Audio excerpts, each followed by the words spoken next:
شروع کرتا ہوں اللہ کے نام سے جو بڑا مہربان نہایت رحم کرنے والا ہے۔ رسول اللہ صلی اللہ علیہ وسلم نے فرمایا، جس نے میری سنت سے محبت کی اس نے مجھ سے محبت کی، اور جس نے مجھ سے محبت کی وہ جنت میں میرے ساتھ ہوگا۔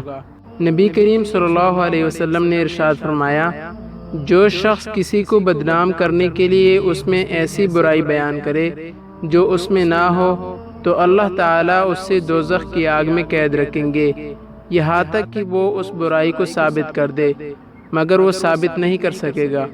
رسول اللہ صلی اللہ علیہ وسلم نے فرمایا، کیا میں تمہیں وہ عمل نہ بتلاؤں کہ جس کا درجہ نماز، روزے اور صدقے سے بھی زیادہ ہو؟ صحابہ نے عرض کیا، یا رسول اللہ کیوں نہیں؟ آپ صلی اللہ علیہ وسلم نے فرمایا، آپس میں صلح کرنا، اور آپس میں فساد پیدا کرنا تو نیکیوں کو برباد کر دیتا ہے۔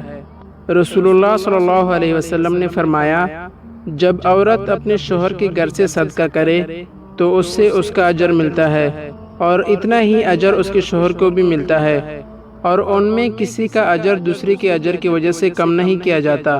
شوہر کو اس کے کمانے کا اجر ملتا ہے اور عورت کو اس کے خرچ کرنے کا۔